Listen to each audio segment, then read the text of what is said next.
para kepala suku dinas kesehatan, para direktur, kepala rumah sakit seprovinsi DKI Jakarta, para kepala UPT, dan kepala puskesmas seprovinsi DKI Jakarta. Puji dan syukur, mari sama-sama kita panjatkan kehadirat Allah Subhanahu wa Ta'ala atas limpahan rahmat, karunia, dan hidayahnya, sehingga pada hari ini, alhamdulillah, kita dapat berkumpul melalui media virtual dalam acara sosialisasi penanganan gangguan ginjal akut progresif atipikal pada anak di Provinsi DKI Jakarta. Bapak Ibu sekalian, pada acara pagi hari ini, mari sama-sama kita buka, ya. Mohon izin berkenan Ibu Kepala Dinas Kesehatan untuk membuka sekaligus memberi arahan kepada Dr. Widya Stuti MKM. Kami persilakan. Ya, terima kasih Dr. Aris. Assalamualaikum warahmatullahi wabarakatuh. Yang terhormat para narasumber, yang pertama Ketua IDAI Jaya, Prof. Dewi. Terima kasih atas perkenannya. Yang kedua, tim terbaik dari Kemenkes, ya, Ibu Dr. Yud, yang senantiasa memberikan pengawalan pendampingan bagi DKI Jakarta, para direktur rumah sakit se-DKI Jakarta, para kepala suku dinas, para kepala puskesmas, dan Bapak Ibu hadirin sekalian. Rapat pagi ini atau sosialisasi kegiatan hari ini kita sengaja adakan, mengingat angka kasus di DKI yang sudah semakin lama harus kita selesaikan, dan bagaimana nanti rencana mitigasi. Selama 1 bulan terakhir, tim dari Kementerian Kesehatan bersama tim dari RSCM dan Dinkes DKI Jakarta terus melakukan analisa, pemantauan, kajian terkait adanya kasus gagal ginjal akut pada anak, tentu dengan berbagai variabel, faktor-faktor pencetus atau penyebabnya. Langkah mitigasi di DKI Jakarta dan di Indonesia harus segera dilakukan, mulai dari hulu sampai dengan hilir. Tentu peran tugas masing-masing sesuai dengan area tupoksi dari masing-masing kita, apakah itu di dinas kesehatan, di suku dinas kesehatan, di rumah sakit, di puskesmas, menjadi sangat penting. Bagaimana kita mampu sebelum ada edaran resmi dari Kementerian Kesehatan, kira-kira langkah apa yang bisa kita antisipasi sehingga perluasan kasus bisa kita lokalisir, dan apabila ditemukan kasus, kita bisa melakukan tata laksana sesuai dengan kewenangan area dan tidak menyebabkan pemberatan atau menjadi lebih berat pada kasus-kasus anak tersebut. Untuk itu, terima kasih sekali lagi kepada Prof. Rismala Dewi yang telah berkenan hadir, dan nanti mohon sharing ilmunya, Prof. Juga kepada Ibu Yud, bagaimana langkah kebijakan dari Kementerian Kesehatan terkait dengan tata laksana ini. Dari Dinas DKI sendiri sudah berbagai langkah kita siapkan, mulai dari melokalisir terhadap salah satu faktor yang diduga mempunyai peran penting, kita lakukan terhadap internal jajaran kami, termasuk edukasi bagaimana langkah-langkah hidup, gerakan hidup sehat sesuai dengan langkah Germas. Aja kalau gatal lagi. Kasih tahu baik-baik malah subjektif. Orang memang bodoh sekolahnya juga nggak ada tamat.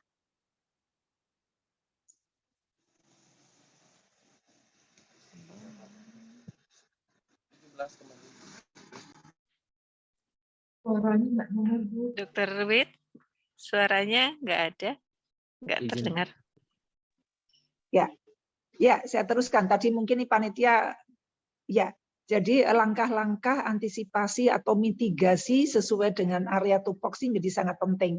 Karena tentu ada keterbatasan ruang rawat inap di rumah sakit. Tentu kita tidak ingin bertambah banyak lagi korban di masyarakat. Sehingga kita mohon nanti semua pihak berperan dalam langkah mitigasi. Sudah ada edaran resmi dari Kementerian Kesehatan, bagaimana kita mampu melakukan surveillance. Bagaimana surveillance ini harus kita lakukan, baik di tingkat rumah sakit maupun di tingkat komunitas. Saya menghimbau kepada semua direktur rumah sakit untuk penguatan dan menyisir ulang data-data kasus dengan gejala serupa di rumah sakit masing-masing. Saat ini memang yang sudah terlaporkan ke Dinas Kesehatan dan ke Kemenkes ada sekitar 49 kasus.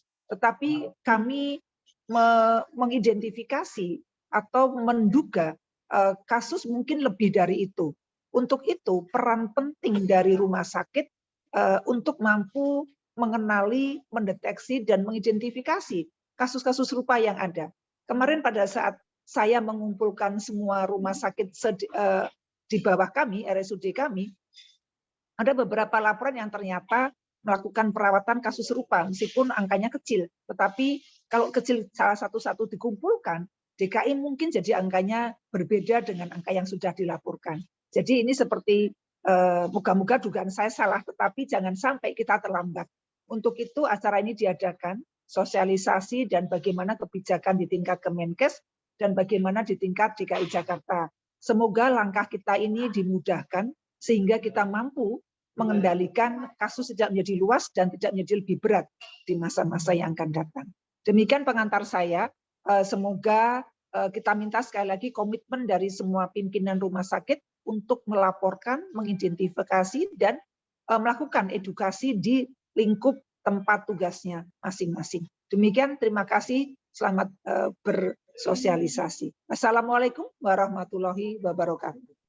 Waalaikumsalam warahmatullahi wabarakatuh. Terima kasih Bu Kadis. Izin Bapak Ibu sekalian, kita berlanjut ke acara selanjutnya ya.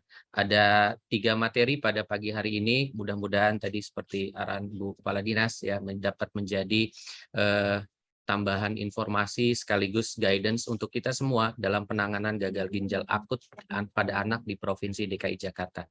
Izin Bu Kadis, kami lanjutkan ke acara selanjutnya. Baik, untuk pemateri pertama dari Ketua Tim Kerja Transformasi Pelayanan Kesehatan Rujukan, Direktorat Pelayanan Kesehatan Rujukan Kementerian Kesehatan Republik Indonesia, Dr. Yot Safitri, kami persilahkan.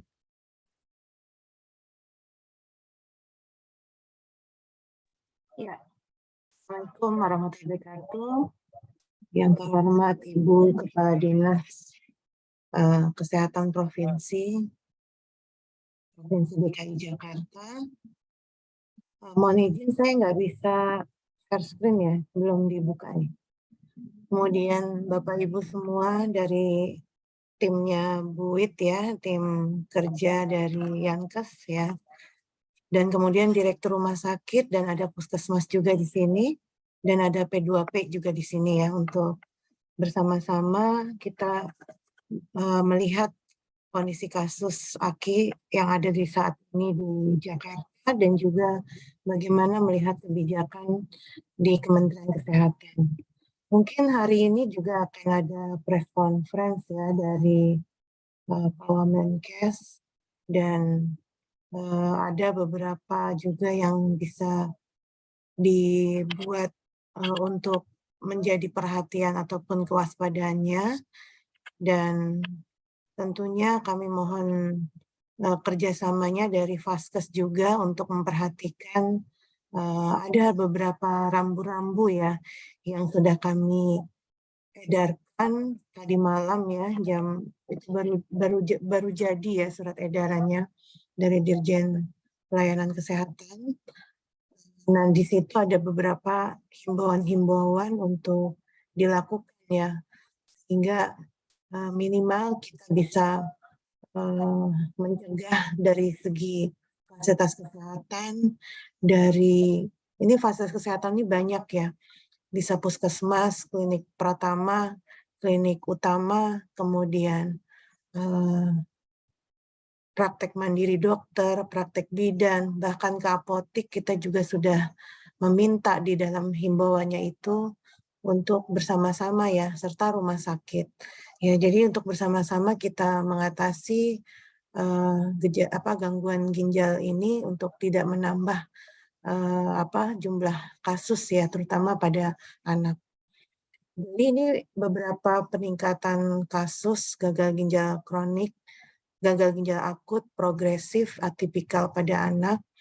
Dan tadi Bu Kadis juga sudah menyampaikan di awal bahwa Kementerian Kesehatan tidak berhenti ya, dari mulai Agustus kita menerima laporan, kemudian bertambah terus jumlahnya, dilakukan mitigasi, dan kebetulan juga sudah dibuat beberapa tim technical briefing, kemudian yang terdiri dari organisasi profesi, epidemiologi, dan seluruh lini ya yang kita kerahkan untuk meneliti kasus ini dan evidence base-nya seperti apa sehingga memberikan tata laksana yang adekuat ya untuk di Vaskes.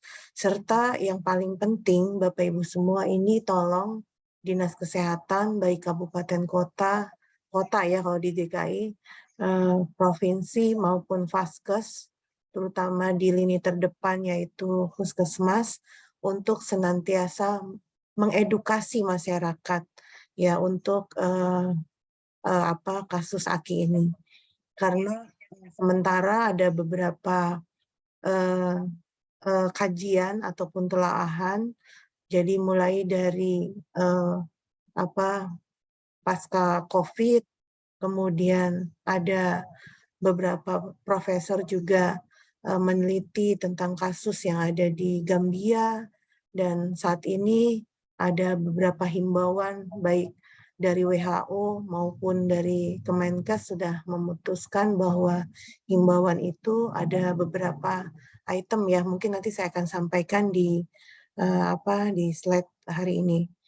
Kemudian ada rapat koordinasi yang nggak berhenti juga dalam melihat evidence base untuk kejadian ini, dan tim juga sudah dibentuk, kemudian difasilitasi dari penyiapan laboratorium BKPK, Kementerian Kesehatan untuk metagenomik ya, artinya kumannya seperti atau virusnya seperti apa, bahkan yang utamanya adalah Menteri Kesehatan adalah melakukan penyelidikan epidemiologi.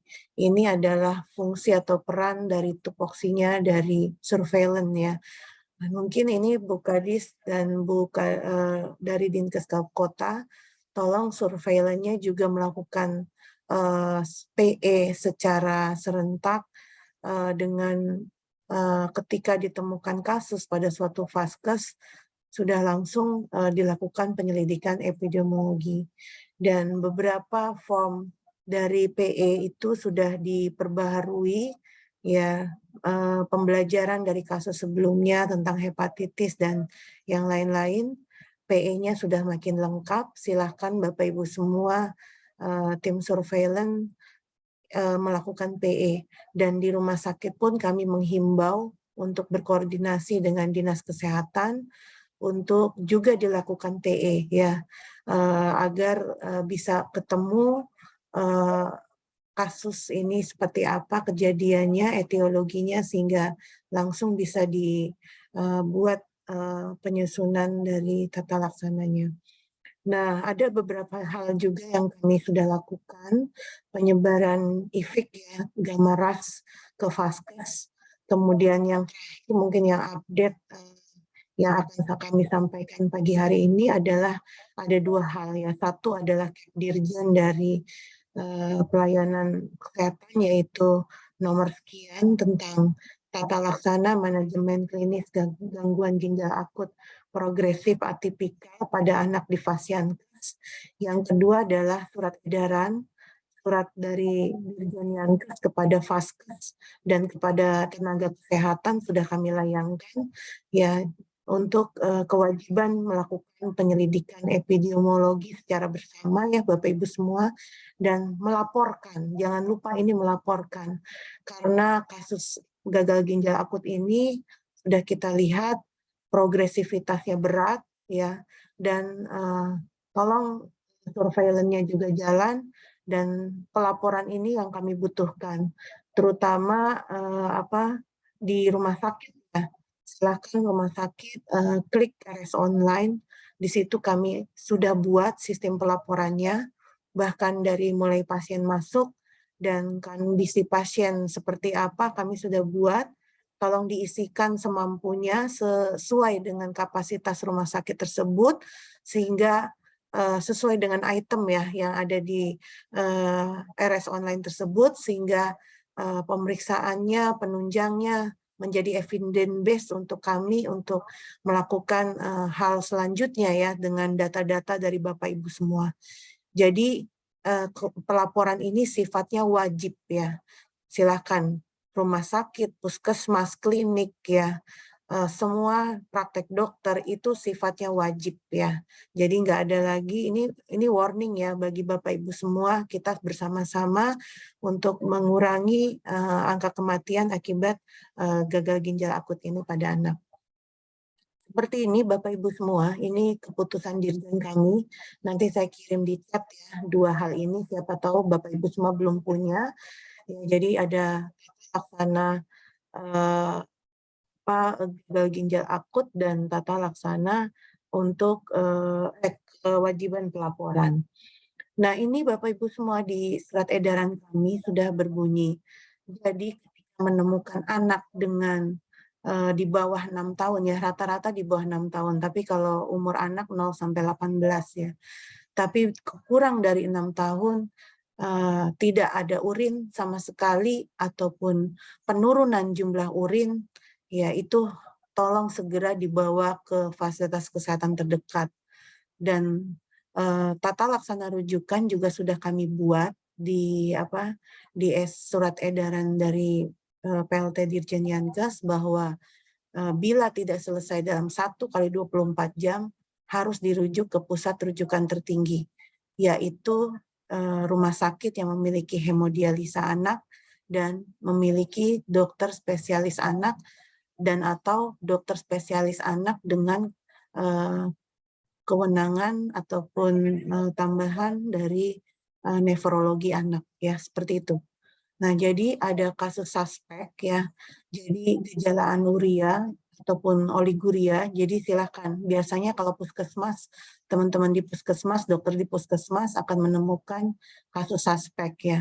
Kemudian kalau di rumah sakit biasanya udah langsung probable. Ya, jadi karena penyebab kasus ini masih diteliti, tapi data memang kami butuh ya, dan belum ada juga konsistensi dalam antara kasus pasien satu dengan yang lain yang menjadi penyebab AKI ini. Oleh karena itu kita penting sekali kewaspadaan dini, deteksi dini, karena ketika anak itu dibawa lebih dari 24 jam itu terjadi progresivitas kasus ini. Mungkin nanti dari IDAI yang akan menerangkan lebih jelasnya. Nah, seperti ini Bapak Ibu semua untuk penurunan cepat ya untuk jumlah urin ya yang ada. Nah, ini tata laksana yang ada di surat edaran kami. Jadi tolong dilihat secara detail, mungkin ini lebih jelasnya nanti dari IDAI dan dari RSCM akan menerangkan ini. Dan yang penting kami sudah menetapkan ada 14 rumah sakit rujukan untuk dialisis anak mulai dari RSCM, RSUD Sutomo, Karyadi, Sarjito, Prohura, kemudian ada Malik, Saiful Anwar, Hasan Sadikin, Harapan Kita, Zainal Abidin, M. Jamil, Wahidin, dan M. Hussein, serta Rumah Sakit Kandau. Silakan Bapak Ibu semua untuk melihat tata laksana seperti ini. Nah, ini yang penting kami himbau kepada masyarakat. Jadi ada edukasi yang perlu diterangkan, mohon teman-teman Dinas Kesehatan tidak berhenti dan teman-teman puskesmas ya sebagai lini terdepan tidak berhenti untuk mengedukasi kepada masyarakat karena ini sifatnya makin meningkat kasusnya, jadi tolong gerakan ini juga harus dimulai dari puskesmas dan konten untuk penyuluhan kesehatan masyarakatnya adalah salah satunya adalah seperti ini ya. Jadi edukasi ke masyarakat itu adalah perlunya kewaspadaan orang tua memiliki anak yang terutama kurang dari 6 tahun dengan gejala penurunan volume frekuensi urin atau tidak ada urin sama sekali dengan disertai ya dengan atau tanpa demam, jadi nggak perlu demam ya, untuk segera dirujuk ke fasilitas kesehatan terdekat. Kemudian orang tua yang memiliki anak terutama usia balita, ini rata-rata kasus kurang dari 6 tahun ya, rata-rata lagi kisaran sekitar ya pokoknya maksimal tuh 5 tahun ya. Nah, ini untuk sementara tidak mengkonsumsi obat-obatan yang didapatkan secara bebas tanpa anjuran tenaga kesehatan dan yang berkompeten. Ya, nanti sampai ada pengumuman lebih lanjut dari kami untuk apakah nama obat-obat yang sudah bisa, yang tidak sama sekali tidak boleh digunakan kembali. Ini sementara sampai hari ini tim ahli toksikologi, ahli tim Badan POM ya itu sedang meneliti jenis pelarut ataupun komposisi yang ada di obat-obat tersebut. Kemudian perawatan anak sakit yang menderita demam di rumah, memang ada pasti ketika kita menyarankan, ini kesempatan kita untuk merubah bahwa tidak semua gejala penyakit harus dibuat pakai obat ya. Artinya bila perawatan anak sakit demam di rumah itu mengedepankan tata laksana non farmakologis terlebih dahulu, seperti kebutuhan cairan, kompres air hangat, penggunaan pakaian tipis, dan tapi tetap kalau ada tanda-tanda bahaya ya seperti nafasnya agak sesak ya, demam yang terlalu tinggi ya, segera dibawa ke fasilitas pelayanan kesehatan terdekat ya. Nah, ini kami himbau juga. Yang kedua adalah pada vaskes ya. Pada vaskes mohon kewaspadaan ya jika menemukan anak kurang dari 18 tahun, ini lagi-lagi ya dengan oliguri dan anuri, ini terutamanya seperti ini karena gangguannya pada ginjal, dengan atau tanpa demam yang tidak diketahui penyebabnya, tidak ada riwayat shock, hipovolemik, sumbatan atau retensi urin atau penyakit ginjal sebelumnya riwayatnya ya, untuk dilakukan tata laksana dan manajemen klinis seperti yang sudah kami edarkan ke dalam tata laksana dari gangguan ginjal akut ya, seperti itu. Dan serta pelaporan kasusnya secara terpadu. Sama-sama ya Bapak Ibu semua kita membuat pelaporan, jangan lupa silahkan kalau yang hadir di sini bukan pimpinannya, tolong laporkan ke pimpinannya atau bersama-sama menggalang data ya untuk kita buat surveillance-nya seperti apa, angka kasusnya seperti apa di DKI Jakarta. Kemudian melakukan pelaporan melalui link yang tersedia di aplikasi RS Online, nanti ada dashboard-nya, ada link-nya seperti COVID ya, kami sudah buat dashboard ya, seperti COVID, nanti kita bersama-sama bisa melihat kondisi, misalnya ini kan wilayah DKI ya, nanti ada di wilayah DKI ataupun wilayah provinsi lainnya.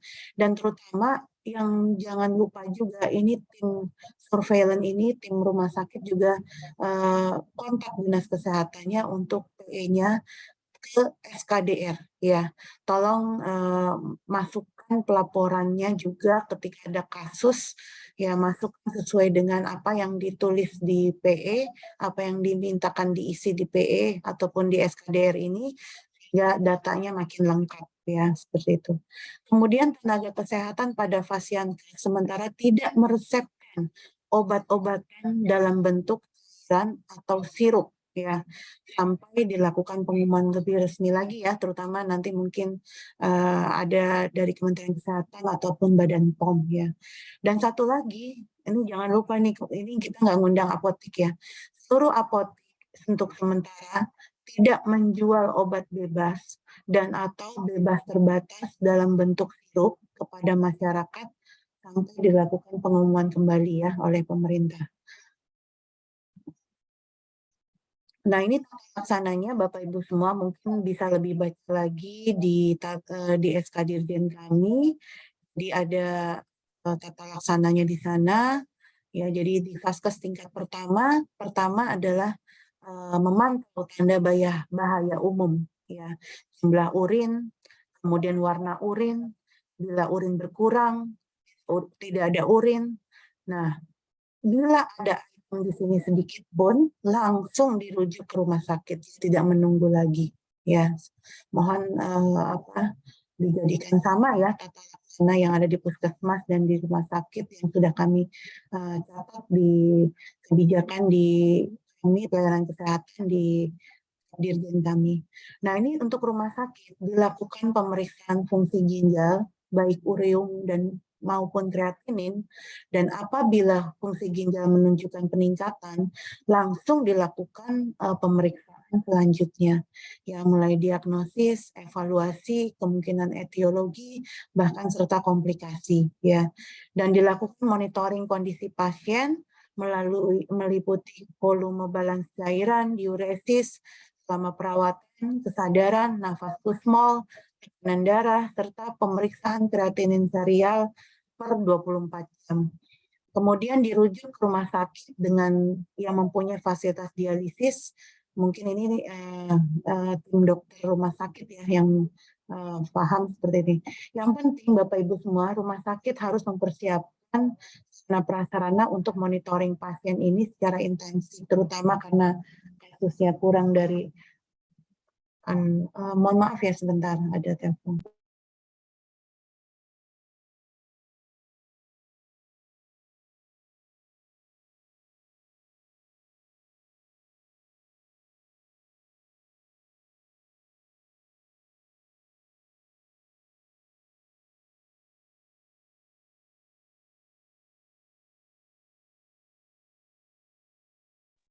Iya, mohon maaf ya. Jadi seperti ini Bapak Ibu semua, terutama untuk karena ini kasusnya anak ya, mohon disediakan tisu ya, dan disesuaikan dengan kebutuhan kondisi medisnya pasien. Seperti itu Bapak Ibu semua. Nah ini pelaksana klinis lainnya, Bapak Ibu semua, ini untuk kepentingan tadi ya, untuk PE dan untuk menentukan etiologi, bahkan tadi ya yang saya beritahukan di awal, kemungkinan adanya pelarut dalam obat-obatan. Tolong Bapak Ibu semua, karena ini kami sudah koordinasikan dengan Puslap 4 Polri ya. Jadi tolong lakukan pengambilan sampel baik di pasien dengan darah ataupun urin ya. Jadi darahnya itu 5-10 mili dan urin 20 mili itu dimasukkan ke dalam box pendingin. Kemudian jangan lupa disertai dengan obat yang telah dikemas, obat yang digunakan oleh pasien kalau perlu ambil ke rumah pasien, sehingga obat itu langsung diamankan, masukkan ke dalam plastik transparan, dan rumah sakit tolong membuat surat untuk permohonan pengajuan pemeriksaan toksikologi. Nah ini nanti saya ada kalau di DKI Jakarta ke Puslap 4 Polri ya, seperti itu. Mungkin tim rumah sakit paham ya, karena beberapa pemeriksaan pasti pernah berhubungan dengan Puslap 4 Polri. Jadi mohon di rumah sakit itu instalasi farmasi atau unit farmasinya itu tolong melakukan pengemasan ulang penyegalan obat tersebut, dimasukkan ke dalam plastik transparan. Seperti itu ya Bapak Ibu semua. Untuk pembiayaan ditanggung oleh Kementerian Kesehatan ya untuk pemeriksaan ini. Nah ini daftar rumah sakit yang yang menjadi rujukan untuk kasus hemodialisis anak, yaitu seperti ini. Untuk di Jakarta masih di RSCM ya, seperti itu. Sebentar ya Bapak Ibu sebentar.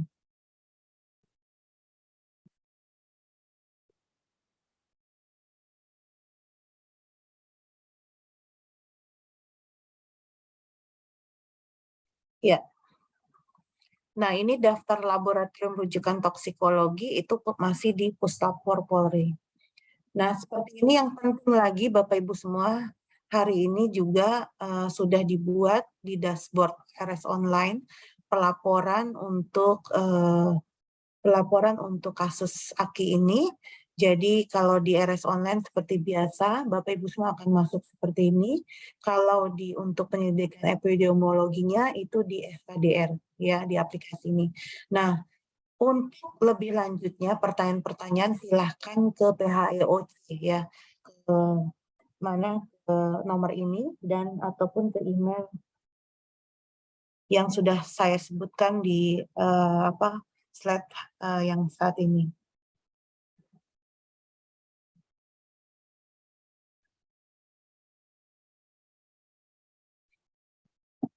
Seperti itu Bapak Ibu semua, sekali lagi kita secara bersama-sama mohon bergerak bersama. Jangan lupa tadi ada gerakan untuk edukasi ke masyarakat dari petugas kesehatan, terutama di lini terdepan, ya di puskesmas, dan himbauan edukasi masyarakat juga tolong disampaikan. Baca detil dari SE ataupun surat Dirjen Yankes kami, satu persatu kalimatnya itu tolong dibaca secara detil, dan mohon kalau ada yang kurang jelas tentang kasus Aki ini, baik di rumah sakit maupun di vaskes lainnya, silakan nanti saya kirim nomor HP saya di kolom chat ya untuk pertanyaan-pertanyaan selanjutnya. Terima kasih Dr. Aris, kami kembalikan. Baik, terima kasih Dr. Yod. Paparan yang luar biasa, jelas ya. Mudah-mudahan bisa memberi pencerahan untuk teman-teman baik di FKTP maupun FKRTL. Izin Dr. Yod berkenan untuk kita buka sesi tanya jawab.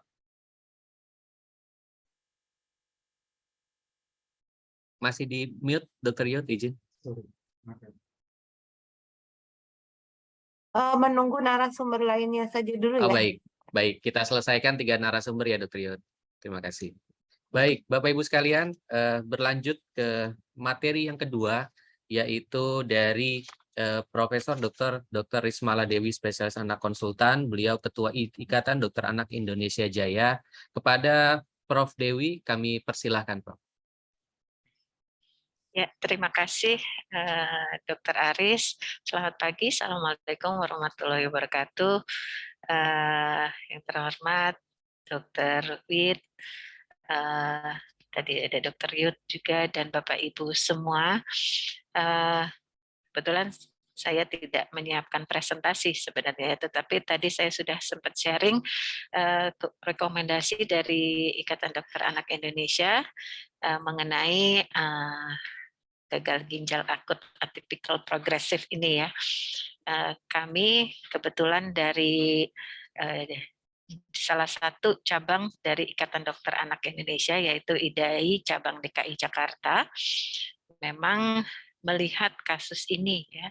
Kasus ini dimulai sebenarnya sudah ada sejak Januari, tetapi mungkin tidak hanya 2 saat itu gitu ya yang dilaporkan, kemudian sempat tidak ada, kemudian memang mulai bulan Agustus kasus ini meningkat dengan pesat, ke September juga demikian, dengan angka kematiannya yang cukup fantastis sebenarnya ya gitu ya. Kalau dilihat kematian di kita di DKI Jakarta itu sekitar 65% angka kematiannya dari anak-anak yang datang dengan gagal ginjal akut. Nah, kebetulan RSCM itu adalah rumah sakit rujukan, memang yang datang kasus-kasus yang sudah berat umumnya gitu ya.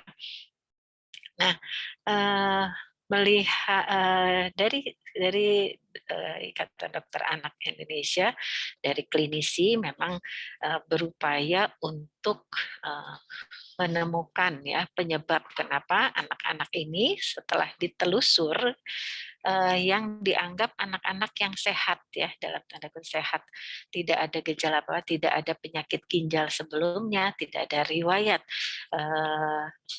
penyakit berat sebelumnya gitu ya, tetapi datang dengan kondisi gagal ginjal akut dan kebanyakan datang dengan stadium 3 gitu.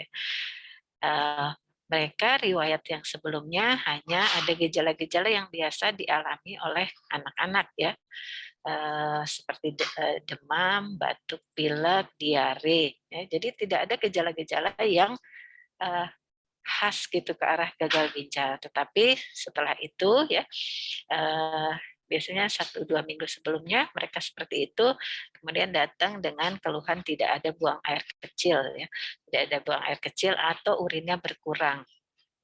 Setelah diselidiki memang tidak ada tanda-tanda gagal ginjal itu disebabkan oleh ya, yang sebelumnya kita sebut prerenal ya, jadi bukan masalah ginjal sebenarnya, tetapi tidak ada di riwayat seperti itu, kemudian mereka tiba-tiba menjadi gagal ginjal. Nah, kami menyelidiki, memang kebetulan karena saat ini pandemi, apakah arahnya ada berhubungan dengan COVID ya, kemudian atau MISC atau long COVID, atau ada infeksi-infeksi lain ya. Jadi sudah terinfeksi misalnya COVID ya, yang ditandai dengan adanya antibodi pada sebagian besar anak-anak tersebut, gitu ya, ditemukan adanya antibodi. Jadi walaupun secara anamnesis tidak maksudnya dikatakan atau waktu ditanya apakah pernah terkena COVID, mereka tidak menjawab pernah gitu ya, tapi tidak pernah gitu. Nah, tetapi dibuktikan dengan antibodi di dalam tubuh anak-anak tersebut itu ada ya. Nah, kemudian yang lainnya apakah karena infeksi? Karena infeksi kedua gitu ya, jadi pernah terinfeksi, kemudian kita sebut second hit ya. Apakah karena tersebut ya kita lakukan pemeriksaan ternyata juga tidak konklusif atau tidak menunjukkan bahwa itu adalah satu-satunya penyebab ya. Nah, hal ini terus berlangsung sehingga ada berita dari Gambia yang terkait dengan anak-anak yang gejalanya sama ya, dan mengalami gagal ginjal akut dengan kematian yang cukup tinggi juga, dan salah satunya mereka memang dilakukan pemeriksaan terhadap toksikologi ya. Jadi berdasarkan hal-hal tersebut ya, jadi kami memang belum mengambil kesimpulan apakah itu sama dengan di Gambia ya, atau memang ada hubungannya dengan infeksi sebelumnya atau infeksi yang sekarang terjadi. Nah, sehingga bagaimana kita antisipasinya, tentu saja tidak hanya IDAI tetapi dari Kementerian Kesehatan, Dinas Kesehatan, BP POM ya, dan lain-lainnya yang bertemu untuk ya mencoba menganalisis hal tersebut. Kami juga dari klinisi sebenarnya sudah juga berkoordinasi dengan pihak-pihak luar ya, dari expert dari luar yang memang kebetulan belum ada kasusnya, dan juga kami juga sudah berkoordinasi dengan Gambia ya, jadi kita juga sudah berdiskusi mengenai kasus-kasus mereka. Kebetulan kalau Gambia dibantu oleh pihak dari Amerika untuk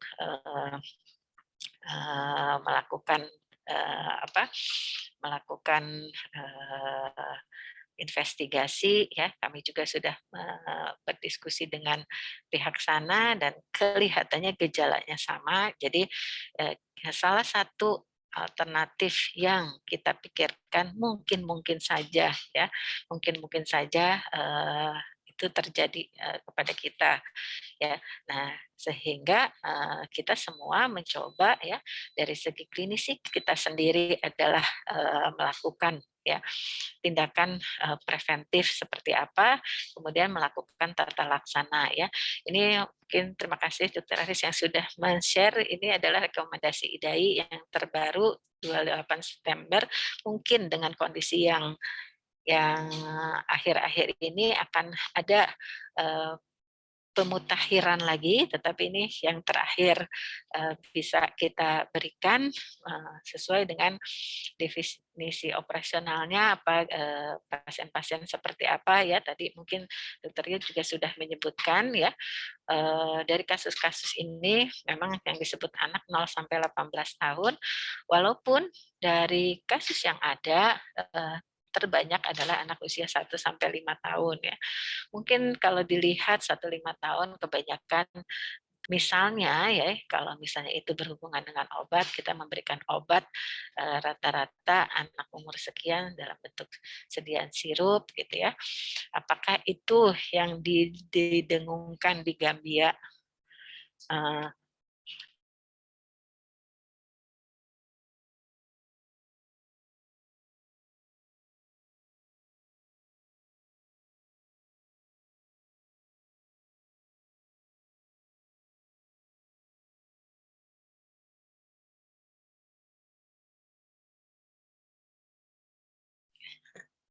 Maaf tadi termute ya. apakah yang di Gambia itu sebenarnya sama juga dengan kita ya, jadi itu masih dalam penyelidikan. Tetapi apa yang kita bisa lakukan ya, mungkin kita sebagai dokter atau pusat layanan kesehatan gitu adalah menemukan kasus-kasus ini dan melakukan tata laksana segera ya. Memang diharapkan kalau misalnya sesuai definisi operasional terlihat bahwa anak-anak ini misalnya sudah masuk gangguan ginjal akut stadium 3. Nah, ini memang sangat disayangkan sekali gitu, karena tata laksananya pasti lebih berat gitu ya, lebih berat, mungkin diperlukan hemodialisis. Tetapi kalau kita bisa menemukan kasus-kasus ini ya, atau mencurigai pada fase-fase awal, mungkin apakah masih pada fase urinnya mulai berkurang gitu ya, kita bisa melakukan tata laksana lebih baik lagi ya, mungkin prognosis anak-anak ini lebih baik dibandingkan pasien ini sudah ketemu pada kondisi gagal ginjal akut stadium 3 ya. Mungkin di sini direkomendasi ini pun sudah disebutkan, mungkin di sebelah bawah kalau bisa ini digeser rekomendasinya. Ya, jadi di sini sudah tercantum juga deteksi dini pra rumah sakit seperti apa, terus intra rumah sakit. Nah, cuma di highlight bahwa kalau bisa kita menemukan, kalau bisa tidak sampai tidak ada urinnya, apalagi berhari-hari gitu ya. Sering yang datang, terutama ke RSCM tuh sudah beberapa hari tidak buang air kecil. Pada kondisi tidak buang air kecil beberapa hari, kondisi anak itu kadang-kadang masih sadar ya, masih baik gitu, tetapi dia akan progresif perburukan gitu sampai tidak sadar, mungkin perlu alat bantu nafas. Nah untuk kriterianya bisa kita pakai, ini di paling bawah dari rekomendasi tersebut ada kriteria untuk menentukan ya gagal ginjal akut, ada kriteria, silakan. Nah, ini ya dari KDIGO, Peripheral ya, ini mengenai kreatininnya memang pemeriksaan ureum dan kreatinin menjadi hal yang penting, dan juga pemeriksaan urin ya.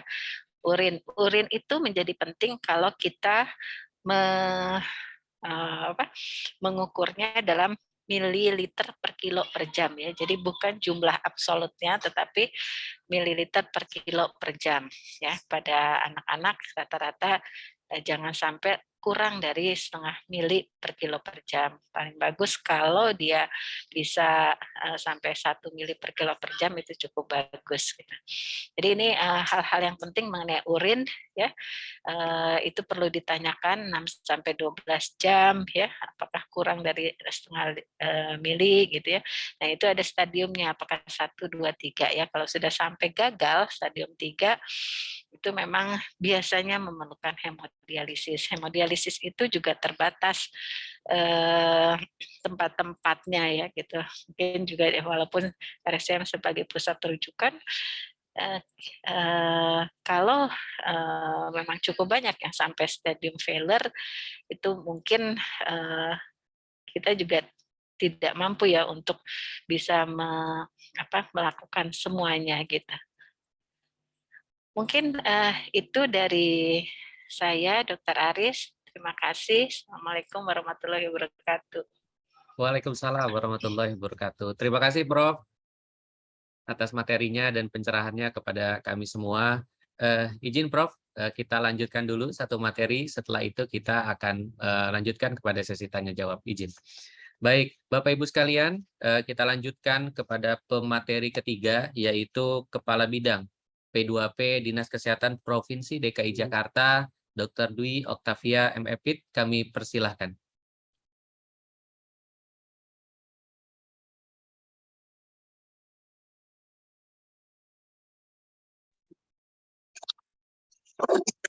Baik, terima kasih Dr. Aris. Selamat pagi Bapak dan Ibu. Assalamualaikum warahmatullahi wabarakatuh.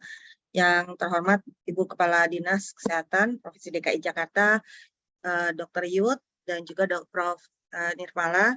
Dan izin kami menyampaikan tambahan teknis dari jajaran Dinas Kesehatan untuk antisipasi kita di DKI Jakarta, sehingga nanti tindak lanjut dari pertemuan pagi ini kita bisa lebih cepat untuk melakukan koordinasi dan juga bisa menghimpun lebih banyak informasi dari semua rumah sakit.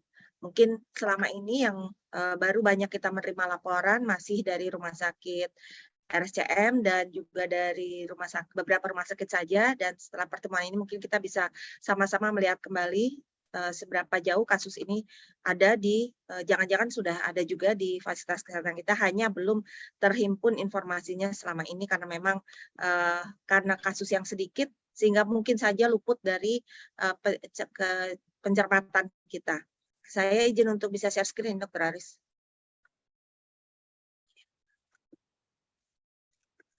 Mungkin tidak banyak yang perlu ditambahkan karena tadi mayoritas sudah disampaikan Ibu Yud dan juga Prof. Rismala Dewi.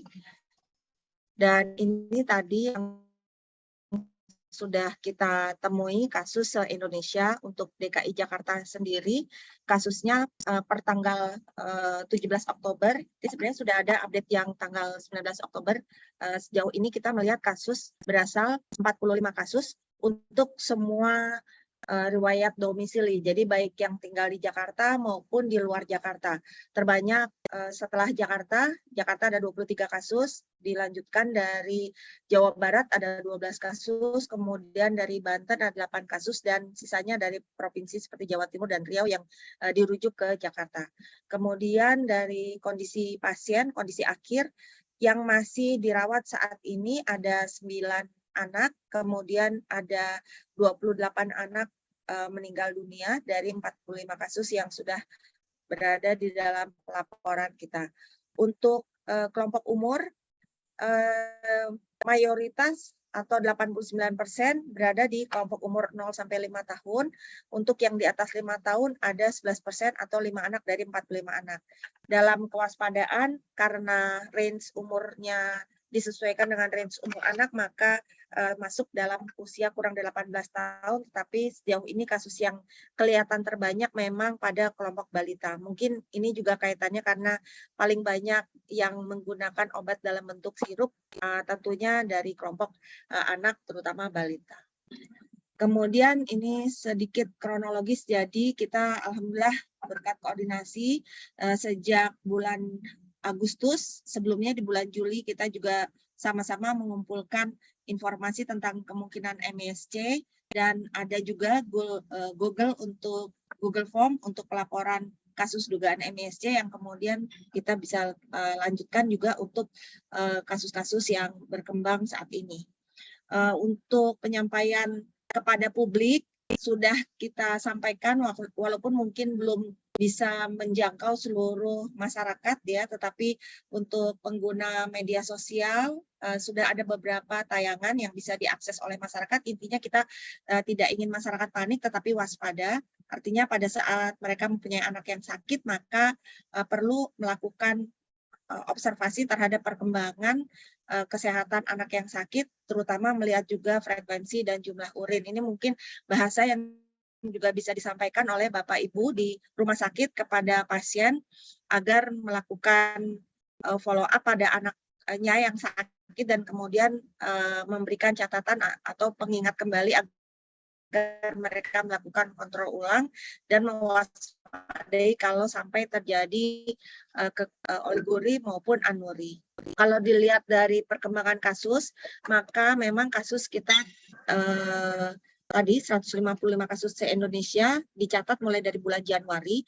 Kalau kita lihat berapa banyak rata-rata kasus dari Januari sampai Juli, dari sistem pelaporan yang ada, kemungkinan hanya di kisaran 1 sampai 3 pasien per bulan. Tetapi kita melihat peningkatan kasus yang cukup signifikan di bulan Agustus dan September, di mana terjadi peningkatan sampai 11 dan 19 kasus. Di Oktober ini kita baru menemukan 3 kasus ini per tanggal 13 Oktober. Nanti kita lihat apakah memang di Oktober ini masih jumlah yang kurang lebih sama belasan atau sudah berkurang atau justru meningkat. Ini mungkin yang sudah ada dicantumkan baik di Kepdirjen, Yankes tentang screening akut kidney injury dan kemudian bisa kita tindak lanjuti. Jadi Bapak dan Ibu, intinya melalui kesempatan ini kami berharap agar setiap kasus yang dicurigai mengalami gangguan gagal ginjal akut pada kasus anak agar semua rumah sakit melaporkan melalui link yang tadi sudah disampaikan Bu Yud, rumah sakit online. Tetapi kalau memang belum ada link tersebut di rumah sakit online, di dalam website SKDR sudah ada link pelaporannya atau Google Form untuk pelaporannya. Nanti kami akan share di dalam chat untuk bisa diisi juga oleh Bapak Ibu. Intinya kita perlu menggali informasi sebanyak-banyaknya pada saat anak masih dalam perawatan di rumah sakit. Tentunya kesempatan terbaik adalah penggali informasi adalah DPJP, menggali informasi dengan detail masuk riwayat penggunaan obat-obatan sebelum anak mengalami sakit. Karena yang perlu kita lihat adalah riwayat cetusan sakit anak, baik karena mungkin infeksinya seperti tadi disampaikan Prof. Ismala, dan juga riwayat penggunaan obat-obatan sebelum anak sakit atau sejak anak sakit sampai kemudian mengalami gagal ginjal akut tersebut. Dan tentang informasi yang digali agar detail terkait juga tanggal-tanggal penting agar dicatatkan, dan kemudian juga riwayat obat itu agar dicatatkan juga merek obatnya, bentuk sediaan obatnya, apakah cair atau bentuk lain, sehingga kita bisa benar-benar melakukan penyelidikan epidemiologi yang lengkap. Dan untuk melakukan penyelidikan epidemiologi ini tentunya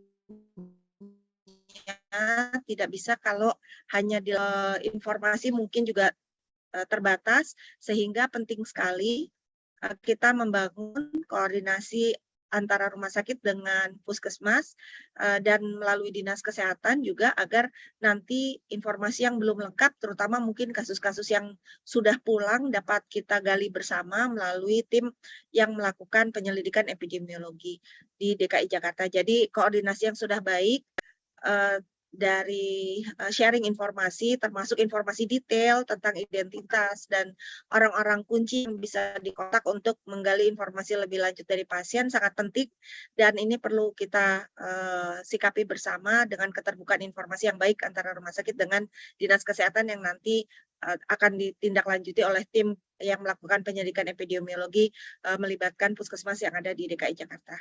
Demikian mungkin Dr. Aris, terima kasih. Assalamualaikum warahmatullahi wabarakatuh. Waalaikumsalam warahmatullahi wabarakatuh. Terima kasih Bu Lis. Baik Bapak Ibu sekalian, kita telah mendengar ya 3 materi. Yang pertama tadi tentang kebijakan Kementerian Kesehatan ya untuk gangguan ginjal akut progresif atipikal pada anak ya. Kemudian yang kedua tadi dari Prof. Rismala Dewi tentang update tata laksana GGA pada anak. Dan yang ketiga tadi Bu Lis sudah menyampaikan ya update situasi dan pencatatan dan pelaporan GGA pada anak di Provinsi DKI Jakarta. Baik Bapak Ibu sekalian, kami lanjutkan dengan sesi tanya jawab. Untuk yang ingin bertanya disilahkan untuk raise hand terlebih dahulu dan kami akan persilahkan untuk bertanya secara langsung.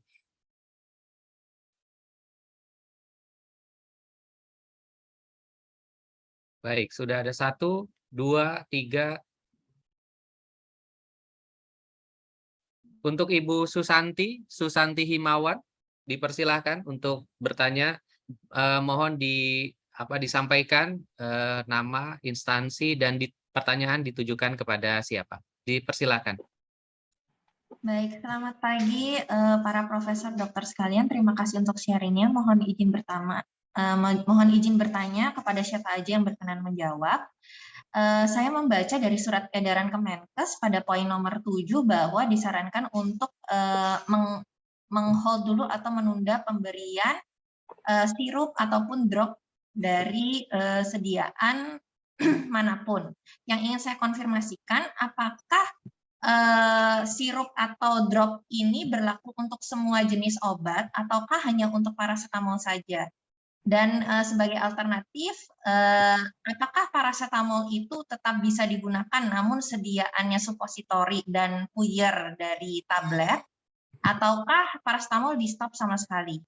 Mohon pengarahannya Profesor dan Dokter. Terima kasih. Baik, terima kasih Bu Susanti. Kami catat ya pertanyaannya. Kemudian yang kedua dari RSUD Koja, Pak Banjar, dipersilahkan Pak. Terima kasih Dr. Aris. Pertanyaan saya adalah kejadian ini kan baru akhir-akhir ini ya, di bulan Agustus. Kalau lihat datanya Dr. Lis tadi, Agustus sudah tercatat. Apakah perlu kita rumah sakit mentris dari bulan Januari atau sebelumnya? Jadi mengumpulkan data. Kan ini terus terang terima kasih Sumasid Cipto melalui unit picunya sudah sensitif terkait dengan kejadian ini. Barangkali unit picu kami tidak sesensitif Cipto dan yang lainnya barangkali sehingga tidak ngeh, tidak ngeh.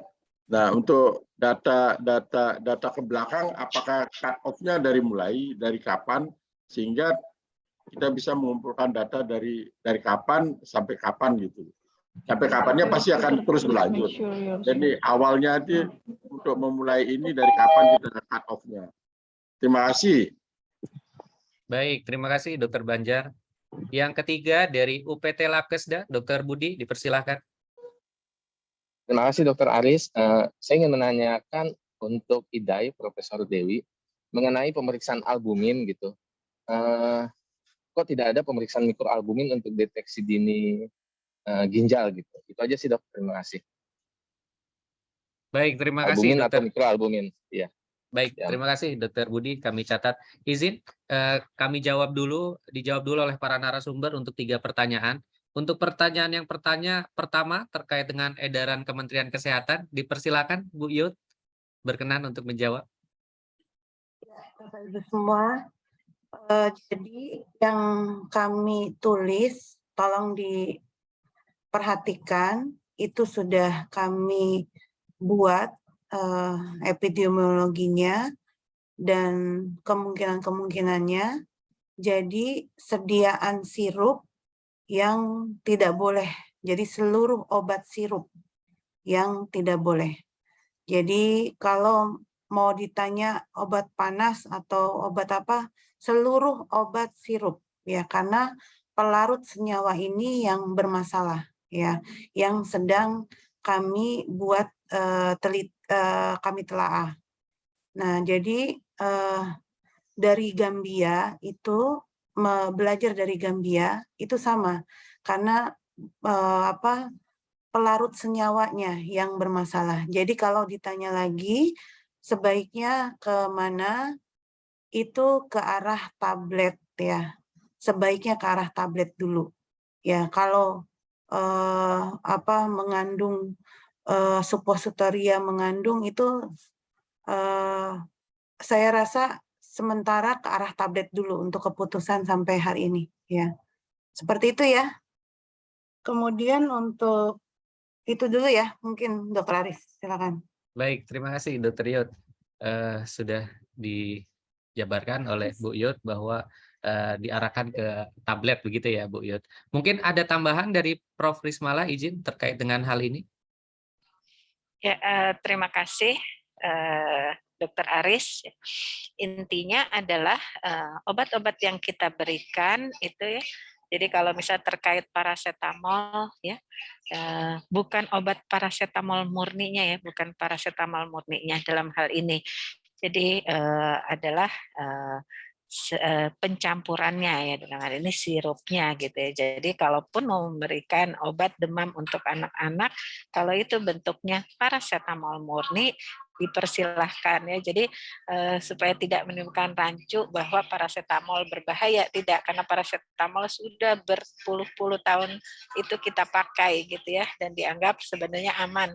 Jadi bukan paracetamolnya, tetapi mungkin ada bentuk sediaannya ya, sirup yang terkontaminasi. Tapi ini kan kita masih dalam pembuktian ya. Jadi kalau dari IDAI sendiri prinsipnya kita mencoba mewaspadai gitu. Intinya seperti itu. Jadi kalau bisa kita berikan puyer ya, berikan puyer gitu ya. Misalnya kalau anak-anak. Ya, tapi kalau misalnya yakin tidak mengandung tadi yang dicurigai etilen glikol, di etilen glikol, silakan saja sebenarnya gitu. Intinya kita jangan sampai memang panik jadi tidak bisa melakukan apa, jadi stop semua obat ya, nggak mungkin juga. Kalau bisa dengan tanpa obat, kalau ringan-ringan saja ya mungkin tanpa obat gitu. Ya. Demikian Dr. Aris. Baik, terima kasih Prof. Lanjut ke pertanyaan kedua dari Dr. Banjar, RSUD Koja, ditanyakan bahwa penyakit ini sudah tercatat di bulan Agustus ya. Pertanyaannya adalah tracingnya dimulai dari kapan? Izin Bu Lis mungkin bisa menjawab. Ya, baik Dr. Aris, terima kasih. Dr. Banjar, terima kasih. Jadi kalau kita dari kasus yang sudah ada di Agustus dan September itu kita sudah mulai lakukan tracing. Dan untuk teman-teman Bapak Ibu di rumah sakit, tolong juga melihat data sejak Januari 2022, karena kita penting sekali juga mempunyai data basal sebelum kita mengidentifikasi adanya peningkatan kasus. Kalau kita lihat dari data yang sudah ada, memang dari Januari sampai Juli relatif kasusnya belum meningkat, hanya rata-rata di 1 sampai 3 kasus. Dan ini tentu mungkin karena berbagai hal ya. Tetapi kalau dilihat di Agustus September baru memang terjadi peningkatan kasus yang cukup tinggi. Dr. Aris, ini saya minta maaf tadi saya menggunakan slide yang belum update. Saya tambahkan sedikit informasi ya Dr. Aris ya. Silakan Dok.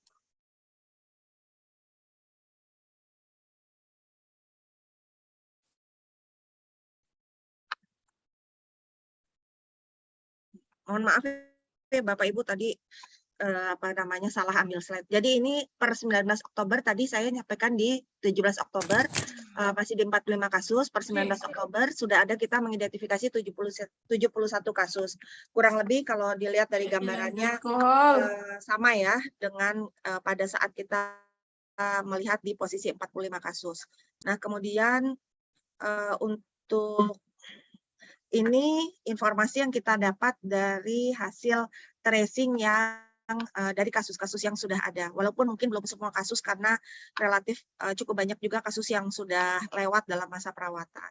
Kalau dilihat maka riwayat jenis-jenis obat yang didapat, mungkin ini belum semua bisa terlihat bentuk sediaannya, apakah mana yang sirup, mana yang bentuknya mungkin cairan per infus, mana juga yang mungkin bentuknya tablet.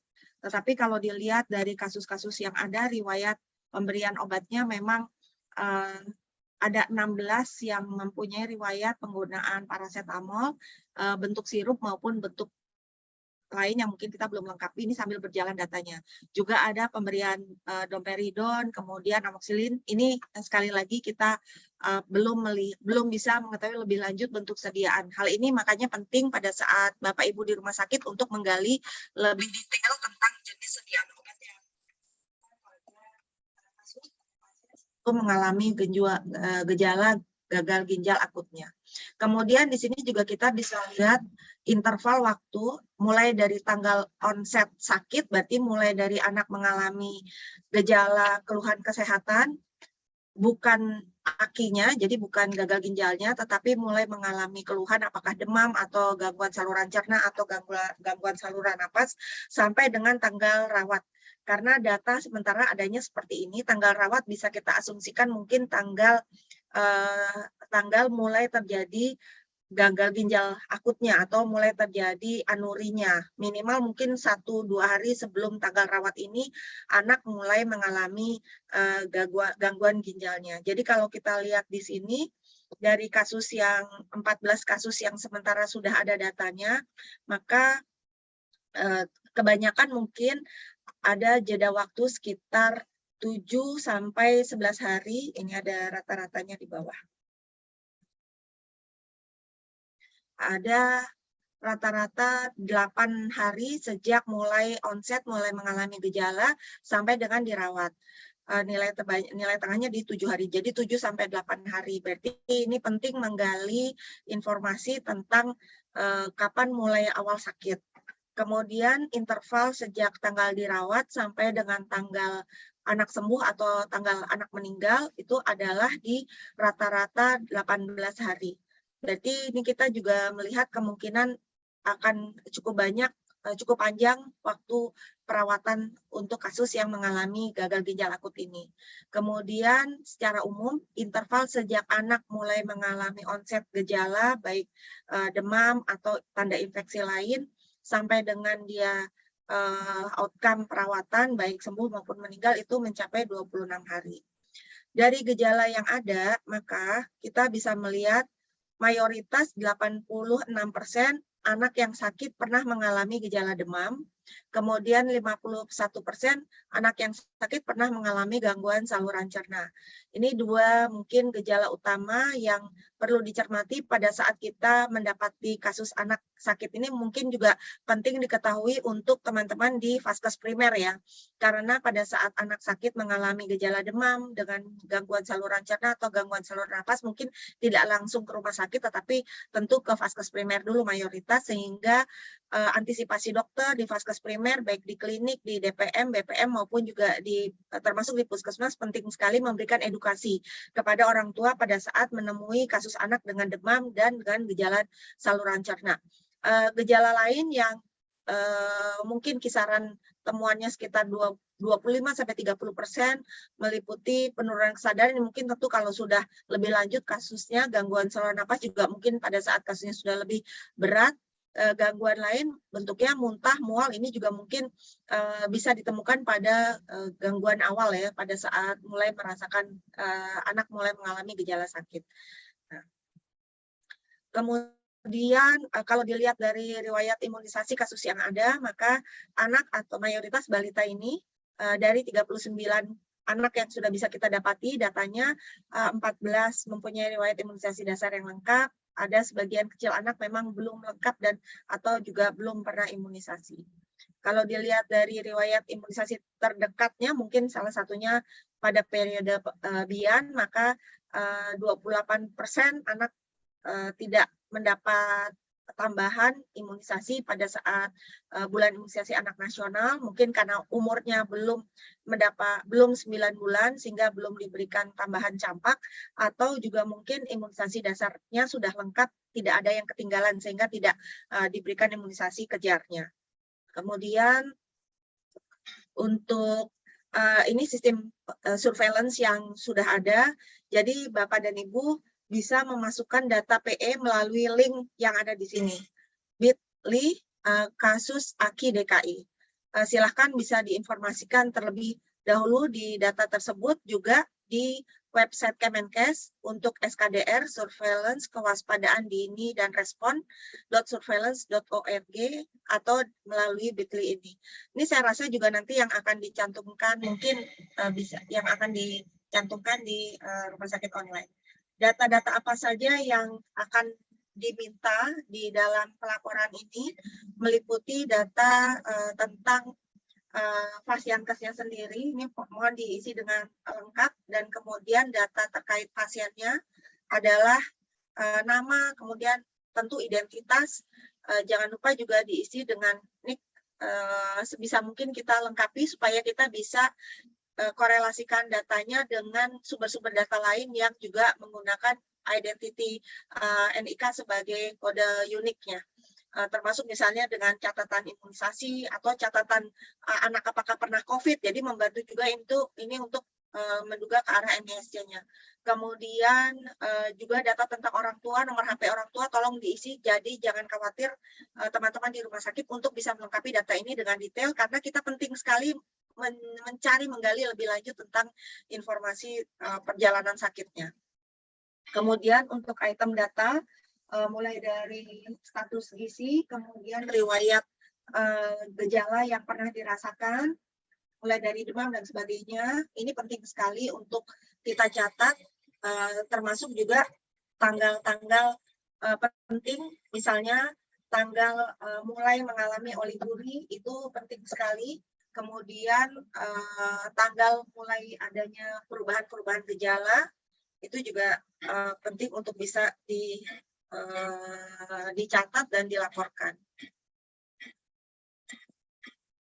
Kemudian untuk pemeriksaannya ini kurang lebih sudah sesuai dengan data yang pesan-pesan yang ada dalam surat edaran. Kemudian Bapak Ibu yang ingin juga kami mohon bantuan Bapak Ibu Direktur Rumah Sakit untuk melihat. Jadi di DKI Jakarta kita sudah punya sistem surveillance kematian. Ini harus diisi oleh semua rumah sakit karena melalui sistem surveillance kematian ini kita juga menerbitkan surat pengantar, surat keterangan medis penyebab kematian atau sertifikat medis penyebab kematian. Nah, ini tolong dilihat dan dilengkapi sebaik mungkin agar kita bisa mempunyai data yang bisa kita pakai sebagai data pembanding. Apakah kasus-kasus ini sudah ada sebelumnya tetapi luput dari pengamatan kita karena relatif sedikit atau memang kasus ini merupakan kasus baru. Nah, kalau kita lihat dari data yang sudah punya sebelumnya, maka pola kematian balita umur 0 sampai 4 tahun pada periode 2019 sampai dengan 2022, ini setiap balok menunjukkan periode waktu 2019, 2020, 2021 yang warna abu-abu, 2022 sampai dengan bulan terakhir, maka kita bisa melihat penyebab kematian terbanyak adalah komplikasi periode perinatal. Kemudian di 10 kematian terbanyak ini secara spesifik tidak muncul ya adanya gangguan ginjal atau gagal ginjal akut. Ini nanti mohon dilihat bagaimana kita bisa menarik data ini karena pelaporan surveillance kematian dari semua rumah sakit dan puskesmas yang mencatat semua kematian di DKI Jakarta. Jadi tolong Bapak Ibu dilihat kembali kepatuhan pengisian ini menjadi sangat penting dan mandatori rumah sakit untuk mengisi dengan benar penyebab kematian dasar langsung dan antara pada pasien yang dirawat di rumah sakit maupun pasien yang datang dengan DOA. Jadi dari informasi ini maka nanti kita bisa mendapatkan data yang lebih baik tentunya tentang kasus-kasus yang ada di DKI Jakarta. Sementara mungkin ini juga pola mengambil contoh, mohon izin, misalnya di RSCM, kita bisa lakukan analisa ini dengan berdasarkan data yang Bapak Ibu himpun dari rumah sakit. Demikian saya rasa, terima kasih tambahannya Dr. Aris, mohon maaf menyita waktu. Baik, terima kasih Bu Lis. Semoga semakin tercerahkan ya Bapak Ibu semua sekalian. Baik, kita lanjut sesi kedua. Silakan untuk RSUD Tebet, Pak Ari Prayogo, dipersilakan. Baik, selamat pagi. Terima kasih atas kesempatannya. Saya ingin menanyakan terkait penggunaan obat tadi yang surat ketentuan poin nomor 7 terutama. Kan sudah jelas bahwa semua sirup tidak, tapi bagaimana dengan dry sirup? Karena dry sirup itu kan bentuknya powder ya, kemudian dicairkan sendiri. Apakah itu juga tidak boleh digunakan atau seperti apa? Kemudian, udah sih Pak, itu aja menanyakan dry. Oh sama ini Pak, kan ada beberapa pabrikan yang sudah memberikan pernyataan bahwa dia sudah bebas dari obat pelarut yang kita khawatirkan ini. Nah, bagaimana dengan hal itu gitu? Jadi pabrikan yang sudah memberikan pernyataan, apakah kita boleh gunakan atau tidak? Terima kasih. Baik, terima kasih Dr. Ari. 2 pertanyaan ya mengenai dry syrup dan ada pernyataan dari produsen ya terkait dengan bebas pelarut yang dikhawatirkan. Kami tampung dulu ya, silakan Dr. Opi ya, RSKD Duren Sawit.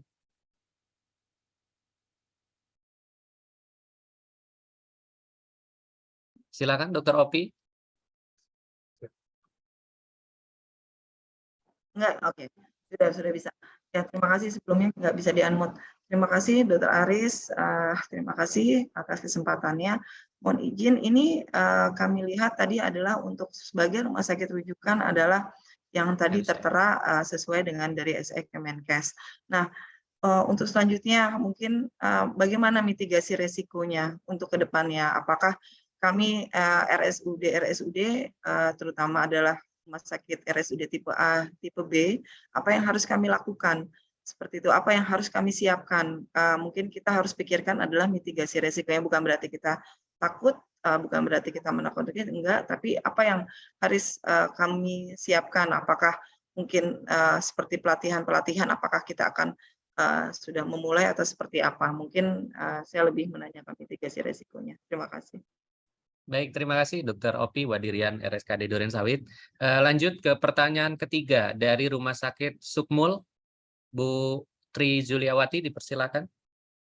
Iya, selamat pagi. Saya tadi kan udah banyak ya yang nanya semua sirup, oke, kita paham ya semua sirup. Tapi bagaimana dengan obat-obat herbal seperti vitamin, obat-obat sirup vitamin, kemudian suspensi gitu. Dan tadi saya juga setuju sama dokter yang dari RSUD Tebet itu bagaimana dengan penggunaan dry syrup. Seperti kan kebanyakan kan antibiotik yang tablet dan puyer nggak bisa dipuyer ya gitu. Dan anak-anak mungkin menggunakan kebanyakan adalah dry syrup. Bagaimana tanggapannya gitu? Herbal seperti obat-obat batu kan herbal ya gitu, apa tidak perlu diberikan lagi? Dan satu lagi, apa ini hanya untuk anak-anak atau semua orang dewasa pun juga tidak diberikan dulu obat sirup? Baik, itu aja, terima kasih. Baik, terima kasih Bu Tri.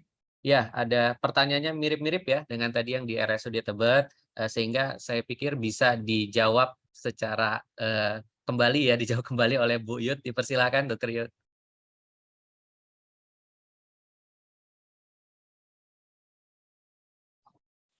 Ya, tadi di-unmute ya. Bapak Ibu semua, mohon kerjasamanya. Kita sama-sama dari Vaskes ya, sama-sama tenaga kesehatan dan sama-sama di bawah Kementerian Kesehatan ya, terutama di lingkungan kesehatan. Jadi sementara sampai nanti juga Pak Wamen akan press conference, semua sediaan sirup ya. Artinya kalau dry syrup, judulnya sirup, itu pasti ada metabolit yang menjadikan dia sirup. Nah, itu yang nggak boleh ya. Nah, tolong semua sirup ya. Jadi baik vitamin, obat herbal, apalagi tadi di chat ya. Masalahnya ini bukan masalah bertahun-tahun menggunakan sirup itu. Masalahnya unsur metabolit itu nggak mungkin kan obat bertahun-tahun itu ada di apotik yang tidak jadi kadaluarsa, ya kan? Nah ini kan pasti ada yang baru-baru lagi di periode kadaluarsa itu, dan di dalamnya ada metabolit sirup yang baru-baru lagi, yang mungkin nggak sama dengan yang ada saat ini.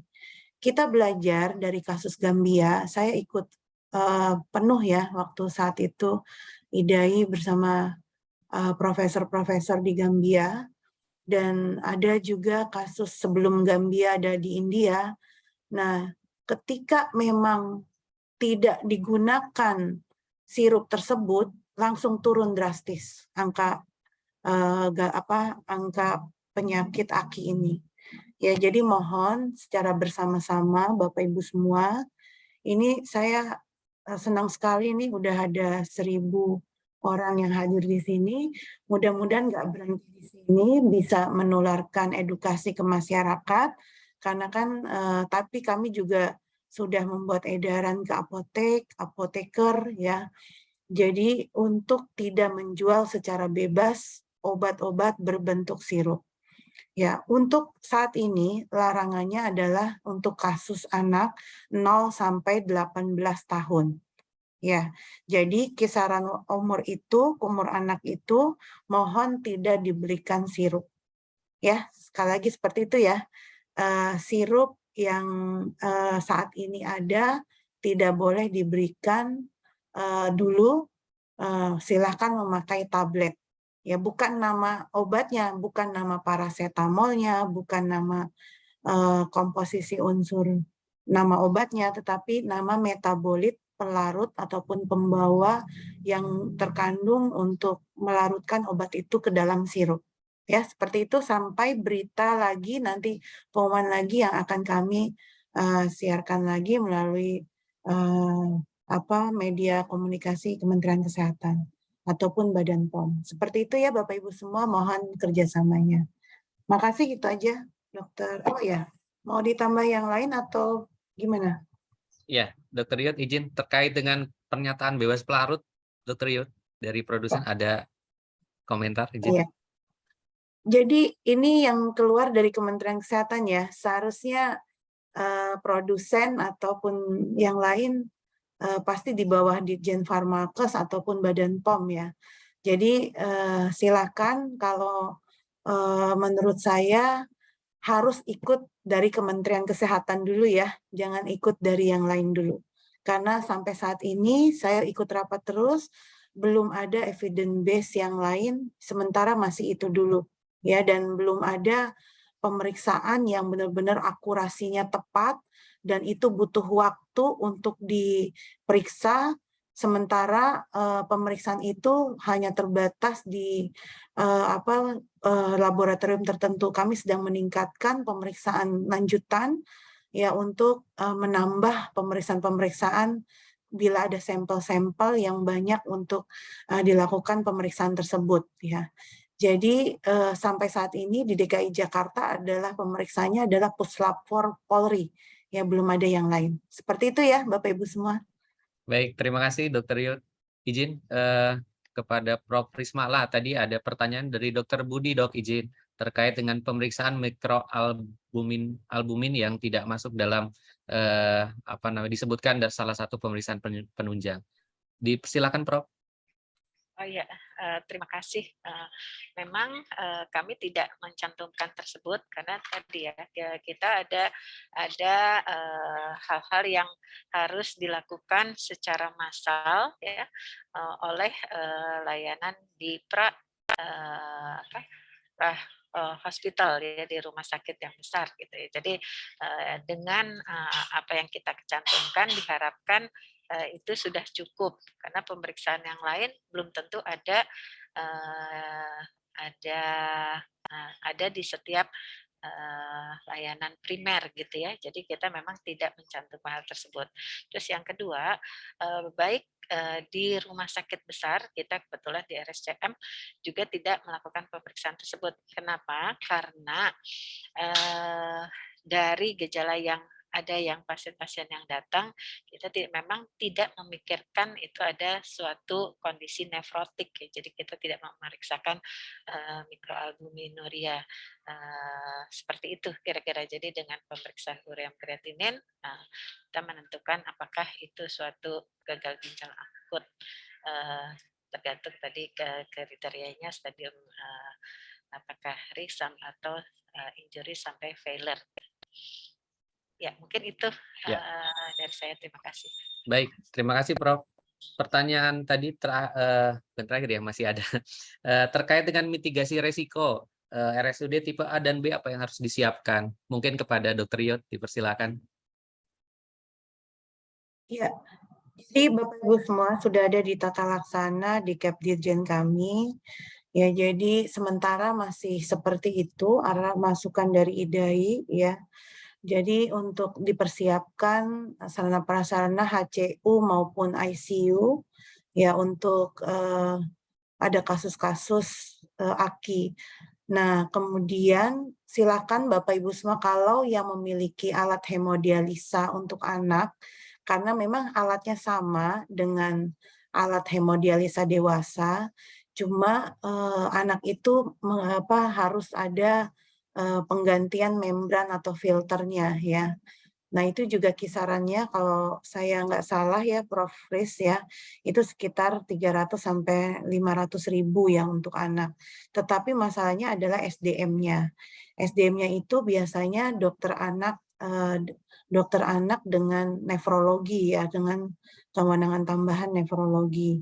Ataupun nah seperti itu, silakan nih dari DKI apakah mau ada eskalasi terhadap kasus pelatihan untuk kewenangannya diturunkan, didelegasikan kewenangannya ke dokter anak ya.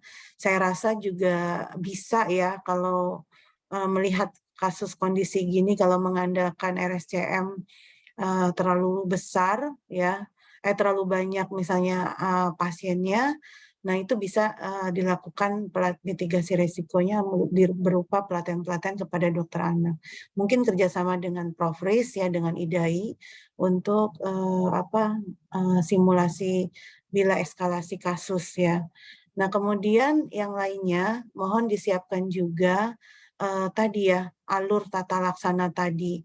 Jangan sampai ketika Bapak Ibu semua di rumah sakit menerima pasien oliguri ataupun anuri, tidak dilakukan pemeriksaan sesuai dengan tata identifikasi dini, ya tata laksana identifikasi dini sesuai dengan surat edaran kami, ataupun tidak dilakukan rujukan dalam 1 kali 24 jam. Karena saya dengar dari OP, dari IDAI, bahwa kasus ini, anak ini progresif berat ya. Artinya bisa kisaran waktunya hari ya, nggak mingguan ataupun di atas 5 harian ya. Jadi mohon Bapak Ibu semua waspada terhadap kasus-kasus yang ketika ada di rumah sakit Bapak Ibu semua dengan kadar terutama anamnesisnya adalah nggak ada terjadi penurunan urin ya. Nah kemudian ureum kreatininnya makin tinggi, gejala prodromal lainnya mungkin kan Bapak Ibu sudah paham ya, kalau sesak dan lain-lain panas, ya itu udah harus kalau tidak mampu dilakukan di rumah sakit Bapak Ibu semua, tolong segera rujuk ke pusat rujukan tertinggi di Jakarta yaitu di RSCM. Ya seperti itu. Itu ya mungkin ya, nggak ada lagi kan? Mudah-mudahan sudah ya, makasih. Terima kasih Dr. Yud. Izin Pada masih saya artis, maaf ya. Siap. Terima kasih Bu Yud. Izin ada satu lagi pertanyaan berkenan Bu Yud, Prof. Riz, Bu Lis. Satu lagi ya, saya kayaknya Siap. udah siap. Sudah yang mulai lain lagi. press Ya. conference ya Bu Yud. Ya. Silakan dari Rumah Sakit Pantai Indah Kapuk, Dr. Veronica.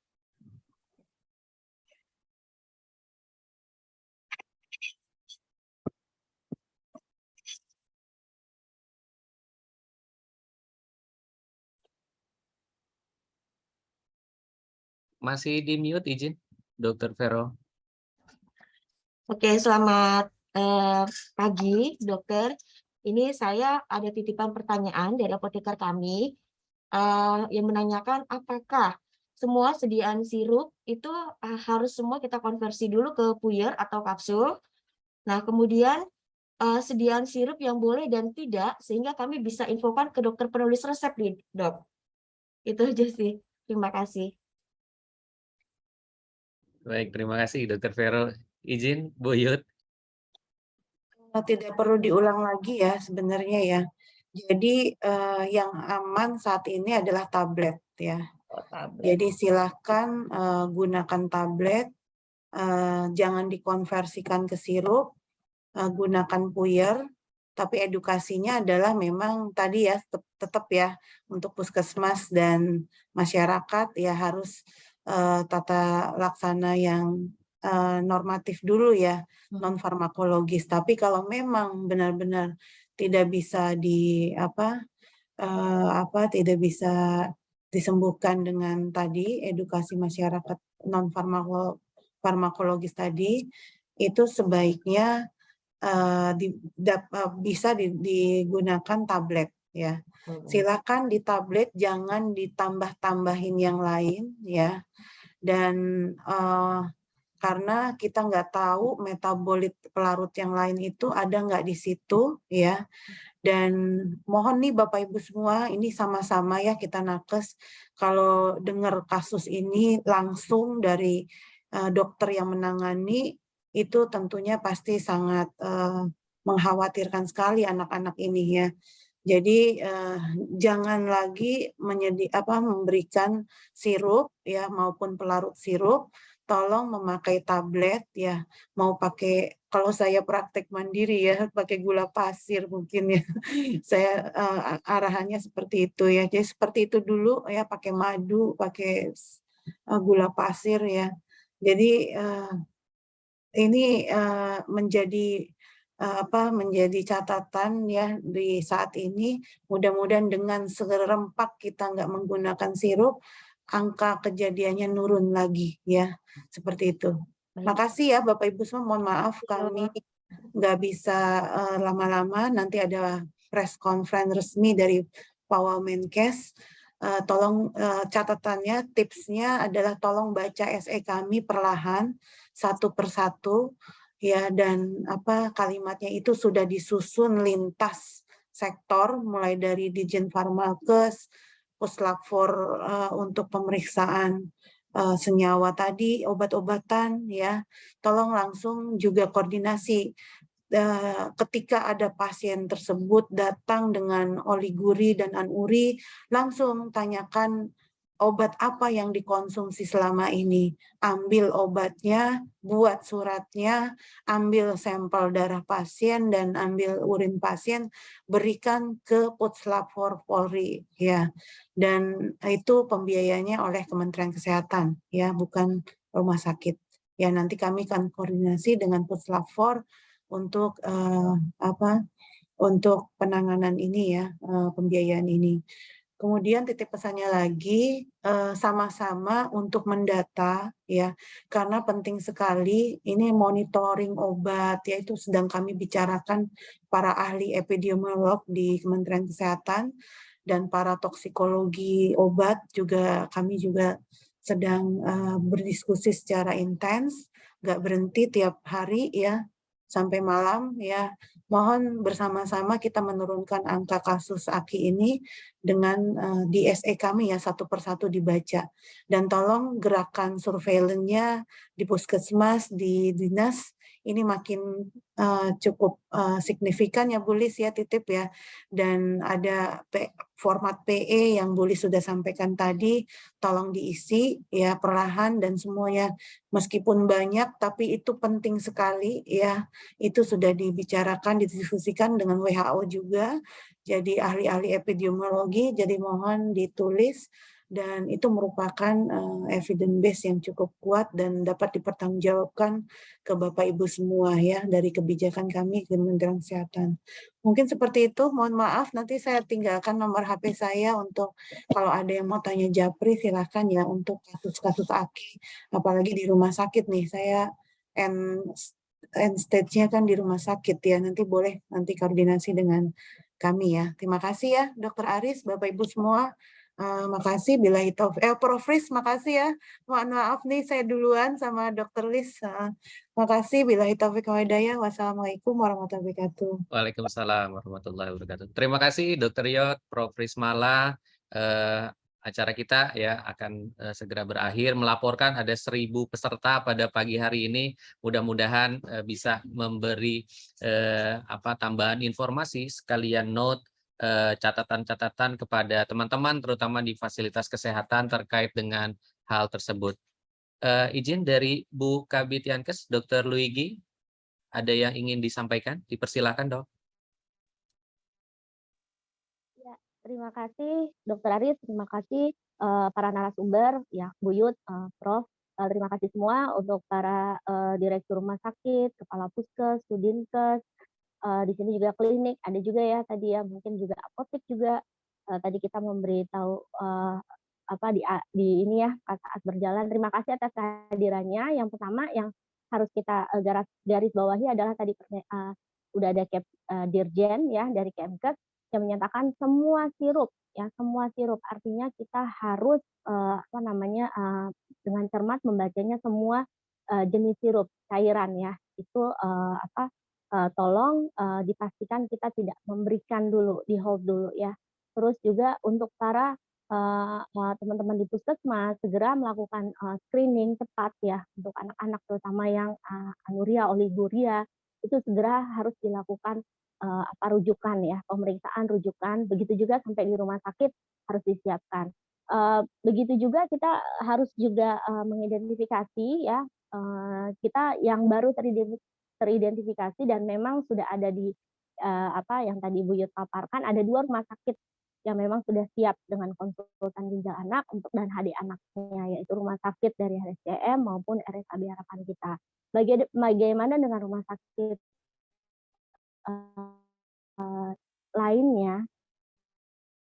Ini kita harapkan bisa menjadi perpanjangan tangan siap, kita harapkan ini bisa segera tertangani, tapi siap-siap di rumah sakit juga harus tetap waspada terus juga mengikuti pedoman yang sudah diberikan oleh Kemkes, siap-siap juga jika nanti terjadi lonjakan, ticunya disiapkan juga seperti itu. Dan kita sedang identifikasi rumah sakit swasta mana yang kira-kira bisa dijadikan nanti rujukan juga di tingkat DKI gitu. Kalau nanti di RSCM maupun di RSAB itu sudah kapasitasnya sudah maksimal gitu. Kita harus sedang mengidentifikasi juga ada beberapa rumah sakit yang akan kita koordinasikan. Mohon bantuannya ya agar ini bisa segera ditindaklanjuti. Sekali lagi kita semua masing-masing punya tanggung jawabnya masing-masing ya. Semua sama pentingnya kita harus bergeraknya sama dan mohon sekali lagi tadi Bu Lis juga sudah sampaikan, laporkan. Jangan tidak dilaporkan. Bila ada kasus yang curiga AKI, segera laporkan. Segera laporkan ke Sudir maupun ke dinas dan juga ke puskesmas gitu biar kita bisa tindak lanjuti bersama. Isi PE dengan baik ya sehingga bisa kita tindak lanjuti untuk ke depan nanti yang tadi Bu Yud bilang apakah memungkinkan kalau misalkan memungkinkan apakah dokternya gitu, dokter anak sebagai perpanjangan dari konsultan ginjal anak ini sedang kita diskusikan. Mungkin itu Dokter Aris, terima kasih semua atas narasumber yang luar biasa dan para undangan yang telah hadir 1.000 lebih ya, mungkin 1.000 ya saat ini kapasitas maksimal. Semoga bisa bermanfaat. Kita akan terus monitoring ya, evaluasi secara berkala. Mudah-mudahan kasus AKI ini bisa segera tertangani. Mungkin itu, terima kasih. Assalamualaikum warahmatullahi wabarakatuh. Waalaikumsalam warahmatullahi wabarakatuh. Terima kasih Dr. Luigi. Dan yang terakhir berkenan memberikan arahan Bu Lis sekaligus menutup acara. Dipersilakan Bu Lis. Terima kasih ya Dr. Aris. Mungkin tadi sudah lengkap ada Dr. Luigi ya selaku Kabid Yankes. Tadi saya lihat juga di komunitas. Terima kasih banyak atas kehadiran pagi ini. Mudah-mudahan ini menjadi bentuk kita selalu bersama-sama koordinasi dan komunikasi yang baik antara Dinas Kesehatan DKI dengan seluruh fasilitas kesehatan juga dengan organisasi profesi dalam rangka kita melakukan antisipasi bagaimana kita melakukan pengendalian penyakit dan juga bagaimana kita bisa menjaga masyarakat DKI agar tetap sehat. Demikian saya rasa kita lanjutkan proses ini tentu dalam bentuk koordinasi lebih lanjut lagi nanti dan kemudian kami mohon teman-teman Bapak Ibu Direktur Rumah Sakit untuk melihat kembali kasus-kasus yang sudah ada sebelumnya di rumah sakit untuk bisa dilengkapi laporannya dan kemudian kita tindak lanjuti bersama. Terima kasih Dr. Aris, terima kasih Bapak Ibu. Assalamualaikum warahmatullahi wabarakatuh. Bersama Dr. Luigi mungkin kami sekali lagi menutup acara ini dengan rasa hormat kepada Bapak Ibu semua yang telah hadir dan meluangkan waktu untuk bersama-sama di pagi ini. Terima kasih, saya akhiri. Wassalamualaikum warahmatullahi wabarakatuh. Baik, terima kasih Dr. Bu Lis. Izin Bapak Ibu sekalian, link materi bisa diakses ya, sudah di-share screen juga. Dengan demikian ya, setelah closing statement dari Bu Lis, Bu Luigi tadi, maka berakhirlah acara kita pada pagi hingga siang hari ini, kurang lebih 1,5 jam sampai 2 jam. Semoga acara ini dapat memberikan manfaat, memberikan informasi, dan memberikan guidance ya untuk kita semua, terutama Bapak Ibu yang di fasilitas kesehatan, sehingga dapat melakukan penanganan tata laksana gangguan ginjal akut pada anak di tempat Ibu Bapak sekalian. Terima kasih Bapak Ibu sekalian, mohon maaf atas segala kekurangan. Kami izin pamit, terima kasih. Kami tutup. Assalamualaikum warahmatullahi wabarakatuh. Terima kasih.